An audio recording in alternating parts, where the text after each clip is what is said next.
Sitting here with Harley Johnston, more commonly known as During Rider.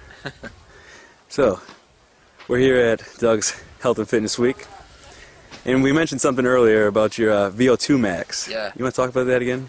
So VO2MAX is the body's ability to uptake oxygen and put it into your cells. Why would that be important? The more oxygen you get to your cells, the better you can perform, the better you can think. That's why a lot of cyclists use blood doping.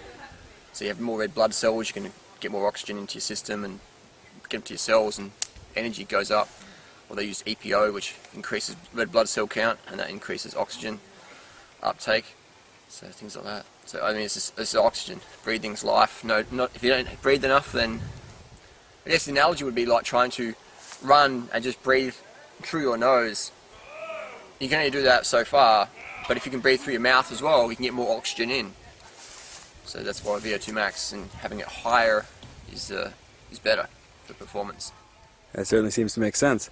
So, we touched on something though, that you seem to have raised your VO2MAX, and this is supposedly very uncommon or perhaps even unheard of. Well, people who raise their VO2MAX generally is indication of EPO use or blood doping, two illegal practices in cycling and running.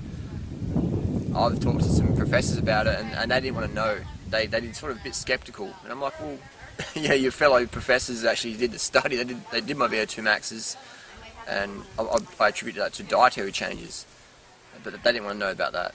And when I asked why, they're like, well, Harley, we didn't get sponsored by the banana industry or the tofu industry. We get sponsored by the meat and dairy industry. They directly sponsor our university, so for us to do study on a vegan or plant-based diet would go against our sponsors' requirements, so we don't really bother with that. But if you can get us a sponsorship to do the study, we're more than willing. But so far, yeah, there's not much money in the sort of that industry. So we can see the importance as far as oxygen. What's another main reason for doing this diet or for pursuing this lifestyle to this extent? Just feeling good.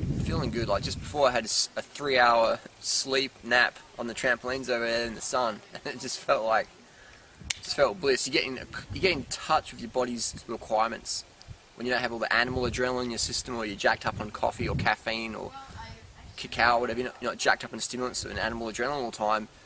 You get more of a feeling what your body needs. So my main reason I eat this way is to feel good in the moment. And I've tried all the other little programs and things, but this one that makes the most sense to me, and it leaves me feeling the most vitality and vigor and participation in my daily reality. I get a greater participation in my daily reality on this lifestyle. And it's good. I like to be able to be in control, so I can always feel good. I mean, I like to be able to know 100% I can run up this big mountain up here. I can run from here to the top of that mountain and back down, as long as the bears don't eat me. Same day. Yeah, easy the same day. And that feels good, being able to do that. When I used to have chronic fatigue, when waking up and getting out of bed and going to work at the shoe store was a challenge for me sometimes. And now I can just run up any mountain I want. It's just, yeah, that's what I call it, fun. That's another motivation for living this lifestyle. A little bit of motivation for others too is what would be the opposite of having a high level of VO2MAX?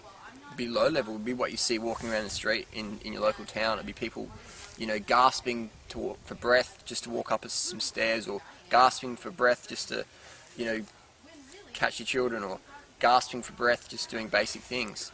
But say I'm not an athlete and I don't really need a high level of VO2MAX. What's really the danger of having low oxygen levels? Well, it's bad for your cells. I mean, we know cancer cells can only live in an environment with low oxygen. So the higher oxygen you got, that's what we're looking for. That's why low-fat diets are always better. That's why vegan, low-fat, high-carbohydrate diets are better. That's why low-fat, high-carb, raw vegan diets are best, because they allow better oxygen transfer, uptake, delivery to your cells. So in terms of cancer prevention or cancer reversal, that's what we want. We want a high oxygen versus a low oxygen environment. So VO2MAX, increasing that, definitely a fan of it. Not through blood doping, not through EPO though, definitely not. So people often say, I'm not an athlete, Harley. I'm like, but life is sport. Life is hectic enough. If you're not an athlete in life, you're on the bench, you're on the side bench. Everyone's got children or work or relationships. These all require a lot of energy, and that's athleticism. If you get up every day and you work at something, whether it be a recreational sport or your family or your garden or whatever, you're an athlete. So high VO2MAX is what we want. And it's not about, overtraining yourself or becoming like a maniac. It's just about moving your body, having fun, playing and eating right and getting lots of sleep and eating a whack load of carbohydrates every day. So being active isn't a chore. Because most people think of activity, they're like, oh my god, I can't do that. Because they're so undercarb, they're so low in carbohydrates, they've got the undercarbed coma they're into. And once you get some carbs into them, some fruit especially, then they start to snap up a bit, especially a few days of fruit or a few weeks of fruit and early nights and hydration, things start to change. And all of a sudden the person who dreads exercise now goes, I have to exercise, I have to move my body, I have to play with my kids, I have to ride my bike to work, or I have to run up the stairs past my colleagues at work just to have fun, because otherwise I feel like I'm missing out. So that's the importance of having fun and having a high VO2MAX, in my opinion. I'm an athlete for life. I'm not an athlete for the next 5 years. Doing drugs, eating shit, burning myself out, that's not for me. I'm an athlete for life, because life is sport. And if you're not fit for it, then you're on the side bench. You're missing out. I do not want to miss out in life. I want to experience life every day. And that's why I eat, drink and sleep so much. Just so I can, when I'm conscious and walking around, I can be part of it. I can give versus just be, just flailing, floundering. Life is sport. Life is sport, man. 100%.